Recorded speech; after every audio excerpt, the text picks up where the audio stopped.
timaona ambiri mwa asilamu akamayasamula kukamwa kwawo kusamatsekako. Ichi ndi chinthu chimene Allah subhanahu wa ta'ala amanyasidwa nacho. Min hadithi Abi Huraira akhrajahu al-Bukhari عن النبي صلى الله عليه وآله وسلم. الحديث يوم أدا يسونغ البخاري imene akuifotokoza ndi Abi Huraira. Iye akunena kuti mtumiki wa Allah mtendere ndi madalitso zikhale pa iye adayankhula kuti inna Allaha yuhibbul utas, Allah subhanahu wa ta'ala amakonda kuyetsemula, wa yakrahu at-tathaub, koma amanyasidwa ndi kuyasamula. Fa idha atasa fahamidallah, pamene kapolo wayetsemula iyeyo ndithu ayamike Allah subhanahu wa ta'ala ponena kuti alhamdulillah. Fahaqqun ala kulli muslimin sami'ahu an yushammitahu, ndipo ndi udindo wa msilamu wina aliyense amene wamumva msilamu nzake wayankhula kuti alhamdulillah pambuyo poyetsemula, iyeyo ndithu amuyankhulire zabwino, amufunirenso zabwino ponena kuti chani, yarhamukallah akakhala wamwamuna, yarhamukillah akakhala wamkazi. Wa amma at-tathawub, tsopano tikakamba nkhani ya kuyasamula, fa innama huwa minash shaitan, kuyasamula ndikuchokera kwa Satana.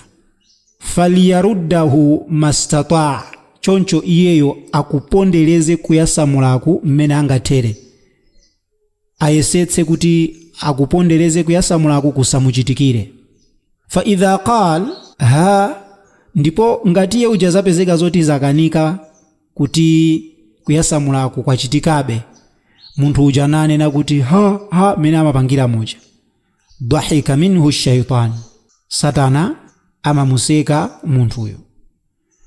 Tikabwera mu hadithi yomwe adaisunga Imamu Muslim عن أبي سعيد الخدري رضي الله عنه قال أن النبي صلى الله عليه وآله وسلم يقول، mtumiki wa Allah mtendereni madalitso zikhale pa iye adati, idha tathawaba ahadukum, mmodzi mwa inu akayasamula, wa fi riwayatin fi salah, ndipo tikayang'ana mu riwaya lina limene likukamba zoti munthu yakayasamula ali pa swala, faliyakdhim mastata', iyeyu ndithu akupondereze kuyasamula kumene angatere.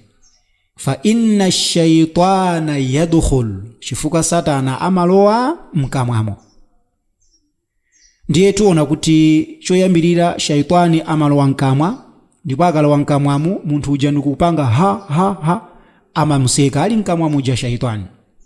Ndiye iyi ni ntchito yomwe Allah Rabbul Izzati wal Jalal samayikonda. Ndipo Ibn Hajar akuchitira ndemanga mu Fathul Bari pa hadithi imeneyi kuti Ibn Battal adafotokoza nkhani yokhudza kuyasamula kuti ndifwa chani kukuchokera kwa shaitani. Idafatu tathawub ila shaitan bimaana idafati ridha wal irada, kuti kwaikidwa kuyasamula kuti kukuchokera kwa shaitan, chifukwa chonena kuti iye ujayo ndi amene amayikonda ntchitoyi ndipo amafuna kuti ichitike. Ai inna shaitanu yuhibbu an yara al-insan mutathaiban, iyeyo ndithu amakonda munthu adzimuona akuyasamula, adzimukonda akuyasamula. Li annaha halatun taghayyaru fiha suratuhu, chifukwa chonena kuti pa nthawi yomwe munthu wayasamula maonekedwe yake amatani, amasintha. Muzamuone munthu akayasamula nkhope imene maonekera, ndiye shaitani amakonda zimene zija. Fayadhaku minhu, choncho amamuseka munthu ameneyo. Ndiye zili zofunikira kuti ife Asilamu titenge chiphunzitso chimenechi, tikamayasamula tidziphimba kukamwako, kaya ndi mkono, kaya ndi chovala, kaya ndi pepala limene lili m'manja, chifukwa chonena kuti shaitani asatirowe ndi kumatiseka ali mkati mwachani mwankama mwathu. Timpemba Allah subhanahu wa ta'ala kuti atike pa sunna ya mtumiki wake sallallahu alayhi wa alihi wasallam.